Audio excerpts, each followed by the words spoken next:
Okay, so whereabout have you travelled to and why did you want to go? From the beginning. Yeah. So in the beginning I told you already, I went to Israel. And I think after I went to Israel, that's what led to me to go to other places. But I wouldn't really call it travelling. I just living my life. Yeah, so I went to Israel from college I wanted to go somewhere, and I had a really good friend from Israel, and she told me you can volunteer on a kibbutz. I don't know if you heard about No, kibbutz I've not heard. volunteering. Yeah, what is that? It's like because Israel's quite a young country, they like started to farm. It's like communes that they started to open in the desert. You know, like to start farming in the desert. Yeah, so I just went there. Yeah, and after that, I did TEFL in Costa Rica, and I worked in China for a year as a teacher, and then I went back to Israel, and between woofing and volunteering on organic farms. So, are you able to tell me a little bit about TEFL and woofing, which is the World Organization of Organic Farming? So before I didn't hear about woofing until after TEFL, and I heard about TEFL when I was in college. I went to an international college, so I knew a lot of people from different places. And TEFL, there's different ways you can do TEFL. You can do like a weekend course, and it's like the lower grade, or you can do like a month course in your own country, or you can do a month course in a foreign country. Or there's CELTA as well, and CELTA is like from Cambridge English language, or it's like something to do with Cambridge, and it's the most respected one. So I paid for mine before I went to Israel, because I thought just to do a gap year, or I don't know I don't know what I was thinking. When I decided to do TEFL, I think I was just thinking to do a gap year. But then when I left college, I was like, I'm just gonna go like forever, and I just didn't want to live here. Yeah, so you just do a month course, and then after that, it's more respected if you have a degree as well. You can get jobs easier, but otherwise you can just get jobs teaching English as a foreign language anywhere in the world, really. And you chose to do TEFL in Costa Rica and China. I chose Costa Rica because I wanted to go to Central America, and I really wanted to see there. But I didn't choose China. I applied when I came back from Costa Rica, I was working in the UK for a little bit, and then I was sick of the UK again, so I just applied for jobs everywhere. And China, well, they called me on my phone, like I gave from China on my mobile, and they're like, can you come next week to China? And I was like, yeah, okay. So you just dropped everything and went to China? Yeah, but I was prepared to leave anyway, you know, that's why I was applying for jobs everywhere. And they said, yeah, can you come next week? Like, we'll pay for your visa, we'll pay for everything. They wanted to pay for my apartment, and I got 7,000 kwai a month. It's like £700. It's really a lot. Yeah. It's really a lot for China. Yeah, so I just went there. So what did you get from like teaching? Is it children you teach, or is it adults as well? In China, well, before I was working here I was working in a summer camp, and in Costa Rica it was with kids as well. So in the summer camp and in Costa Rica just kids. But in China it was the company's called English First. It's quite famous, but yeah. So it's like evening and weekend classes from 3-year-olds to like whatever year-olds you want. And I'd say it was quite yeah, it was a fun experience. Would you suggest other people, because I've heard of TEFL, would you suggest other people if they don't really know what they want to do but they want to like go and experience different cultures, TEFL quite a good thing to do? Yeah, definitely, because you definitely get a good opportunity to make. It's not like you go and you only see, you know, like you might, if you go like on like traveling with tourists, you know, in hostels and things, you're probably like, not probably, but you know, there's a high possibility that you're going to be only mixing with people from your country, so you don't really get to know the culture, you know, especially like when you're hopping from, you know, like when you're like traveling like through places, you just hop from place to place. But in China, like I was like always with locals, you know, because I was teaching them anyway, and there was really a small number of foreign teachers compared to locals, and it's really, I'd really recommend it, because I feel like I really know China. Like I made China my home for a while, you know. And do you have to pay TEFL to do it? Yeah, so for the weekend course it's £120 or something, and you can do it here. But Yeah, but the month course is much more expensive. But in Asia, I think like the weekend course and the month course is just as respected as each other. But like as you get like further west, they more want you to have like, because like with the weekend course you don't get like actual face hours. You know, you don't get like practice. But with the month course you do. Yeah, so you have to pay for that, but I mean, like, obviously, like, you get paid for teaching and things. I mean, it depends what school you work for. Like, if you're going to volunteer as a TEFL teacher, obviously, you won't get paid, but you don't have to pay for it. But the course you do.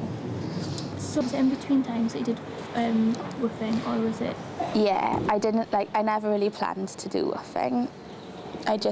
The first time I did it was because I went back to Israel after I'd been there before, just because I really liked it, and I knew I didn't want to live in the UK, and I just came back from China, and yeah, I didn't want to be in the cold winter. Yeah, it was even colder in China, but I didn't want to be like in the cold. So, and I didn't know where I wanted to go, so I just went back to Israel because I knew the place already and I had good friends there. But I didn't have any money, and I sort of thought I could just show up with no money and get a job straight away and like work in a hostel, but it didn't work out. So somebody told me, like, I was like, oh, but I need a place to stay and I need food, and I was asking people like, can they help me, like, do you know something I can do? And it was from like word of mouth that I heard about woofing. So I just went to the woofing office in Tel Aviv, and they were like, I told them like, look, I've got no money, like you need to help me, and they told me, yeah, it's the Organisation for Organic Farms, and they've got a database of like Woofing Israel has got a database of the organic farms in Israel, and they asked me like, what area do I think I want, like, do I have like a preference for what kind of farm? And I said no. So they just sent me to a farm, and then I was working in a farm. Yeah. So what do you do there? Do you just like pick the fruit, or? Yeah, it really varies from time to time. Like, I don't know how they decide. Like, if you've got an organic farm and you can sign up and you want volunteers to help you with your project, that's why you sign up to get woofers.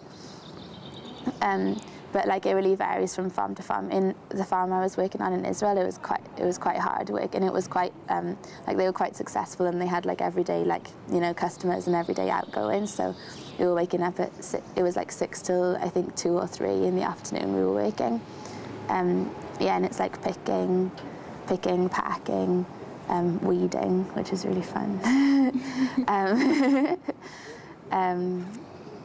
Yeah, like just general farm work. But then I did it as well when I was in Spain, in Catalonia. And I heard as well, I was only in this farm in Israel, but like I heard from other places it's more like, you know, like more relaxed. Like, some people need you to help build build houses, or like build walls, or like put in like water systems, you know, like for anything. You can ask for woofers for anything, as long as your cause is organic farming, ultimately. Yeah, but in Spain I was in a permaculture. It was like a permaculture commune. It was. So it was similar. It was still like picking and planting and things, but also like maintaining the house and like looking after the animals and things, and like building construction and stuff, like cementing and things and stuff like that. Yeah. So do you get your accommodation? Do they provide that for you? Yeah, they have to provide accommodation and food, and I think it's like they have like a maximum 8-hour working.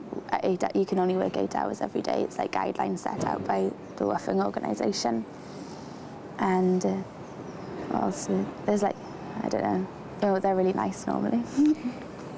If people feel, I don't know, you hadn't gone to uni yet, but if people feel a bit lost, don't really know what they want to do with their lives, do you think it's quite good maybe just to get out your comfort zone and like try something else in a different country? Yeah, like I would definitely say do that, because like here, it's just my opinion, but here I really feel like, you know, like you go to school and you go to college, and you're really forced into like a lifeline, you know, like really rigid like lifeline, and then but as soon as you go other places and you see like how like other cultures do things, or like you like see how other people live, and yeah, I definitely say do it. You become like, I feel like I'm much more like I know, although now I'm in uni, like I feel like, you know, I know why I'm here, and yeah, I feel like I've seen a lot of, you know, I feel like I'm a more open person. Do you feel like because you've been travelling, how long was it in total that you've been not travelling but living in a different country? I left first when I was 18 and now I'm 22 and I came here in September, so about 4 years. Does it, like, because now you're in like a university system, do you feel a bit like, I don't know, not trapped, but... Yeah, I feel really trapped, yeah. Like really trapped and like really, yeah, constricted really a lot. But as well, I think as well, you know, it's just like 6 months a year that I'm studying really, so I'm really looking forward to the summer where I can go and, yeah, get out of here for a little while. Have you got plans for the summer? Well, I really wanted to work because I really need money for next year. But I really don't want to work in a touristy place, you know. So I was thinking about doing woofing again. I was thinking about doing woofing in Italy, actually. Yeah. Or I was meant to work. I know these people who were looking for someone to look after their yurt hotel in South Spain as well. But yeah, but I'm not going to do that now. So I think I might go to Italy, or maybe somewhere more like, I don't know. I was also thinking about Eastern Europe because I've never been to Eastern Europe before.